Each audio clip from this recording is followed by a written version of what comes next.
So for lesson 3, we are going to be covering images and links. And this is a lesson that a lot of students struggle with because the way that you name images and the way you name files matters. Upper and lowercase letters are different when you view the pages online.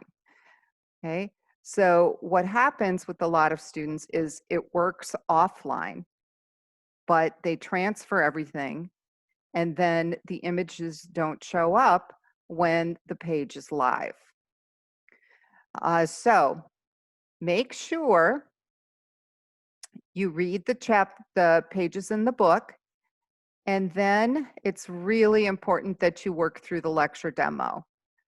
And it's lengthy. There's 3 different sections because you're learning about image formats and how to edit images. Then you're learning the HTML you need to insert images into your pages.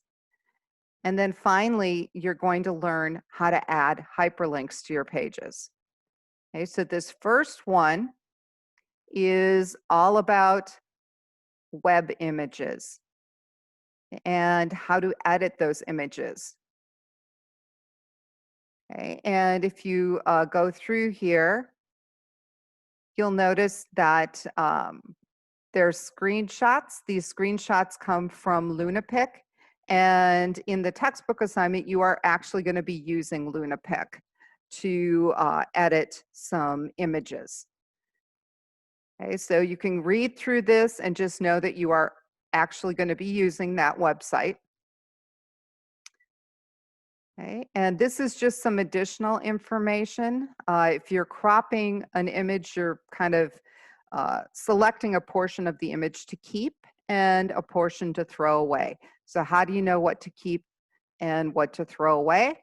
And this kind of helps you with knowing what to keep and how to create a more dynamic image. Okay, we get into how to do color corrections.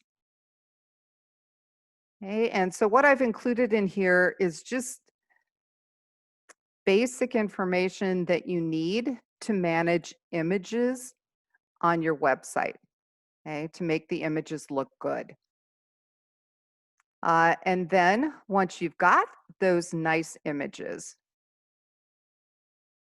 this shows you how to insert them into your web page. Okay, and it also shows you how to tell what the dimensions of your image are. A couple different ways you can tell. And the different tags that you use for images. And then finally, this hyperlink one goes through how to create internal links, which basically take you from one section of the page to another. And it also talks about creating external links, and those are to other pages. And there's interactive stuff here. That one took us to the bottom, as you can see. So we'll go all the way back up to the top again. Okay, and that was an example of an internal link. And as you go through here, if you see any interactive examples, I encourage you to kind of play with them. Okay, and you can kind of go through here. It talks about how you structure your pages and folders. That structure matters when you link. Okay, so if you are very organized, you will probably find linking really easy. If you're a little bit more disorganized and you don't pay as much attention to the file names, you will find linking to be more difficult. Okay, so this is one instance where I would encourage you to be very organized and methodical in how you name your files. Okay, so this lecture, a demo, is super important for you to understand. So if there's anything in here that you're confused about, please let me know. I've been doing web pages since 1992. So have a lot of experience, and I certainly can help you understand anything that you are confused about. Once you finish that lecture demo, then we have two assignments. You have a textbook assignment that is more directive. Okay, and again, there are videos for each of these sections. And I'm very, very specific on creating folders for your files and how you should name them. Try to name them the way that I have them. You'll notice that lesson 3, capital L, and there is no space between lesson and 3. And you'll notice that media is a lowercase m. If you name your folders and files the same way that I have, you will not have trouble with links, because I'm going to tell you what the name of the link should be, and it's going to work because you named everything the same way I did. Okay, so for the first part of this assignment, you're going to be working with LunaPic using some images that I'm giving you. And then the second part is going to involve adding some links. Okay, so in here, we're inserting some images. And then at the bottom, we are going to insert some links. Then we are going to create a page. You're going to download a page, actually, and you're going to add internal links to it. So I've actually done a lot of work on this page for you. You'll see that I've kind of got everything in here. And these are actual hits from these different decades. This is real data.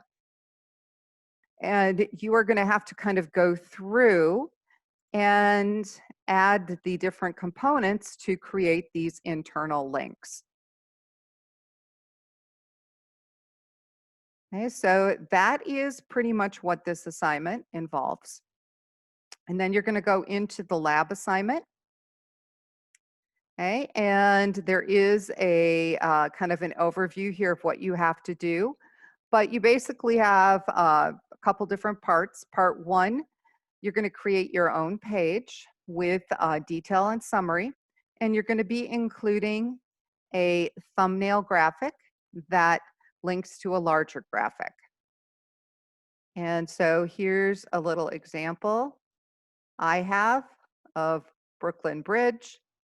And if I click on this, you can see it actually links to another one. But my full-blown example is big cats.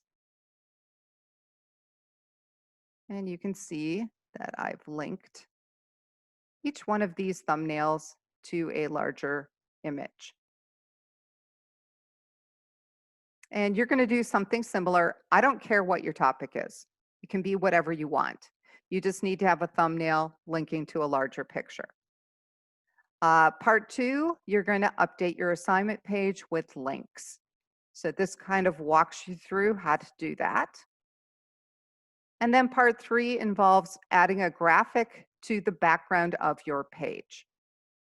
And there is a video that shows you how to do that as well. This video shows you how to go to the free PowerPoint backgrounds, grab one of those and use that. And this video shows you how to put a photograph in there. And I believe a lot of photographs are too dark. So what I do is I take the photograph, upload it to LunaPic, and I make it more transparent. So that lightens it up so it can be used in the background. Okay, this basically shows you how to add the image to your body tag so it will show up on your page. Okay, and then finally, there's a video that shows you how to transfer everything. So, lesson 3 is lengthy, uh, but you are learning really important components that we are going to be using all semester long. So, if you have any questions or you run into problems, if you transfer your page to the web and you email me, it's really easy for me to go out and look and help you. Okay, so don't hesitate to ask for help. Have a great week, and I am excited to see your assignment pages and what you do with those.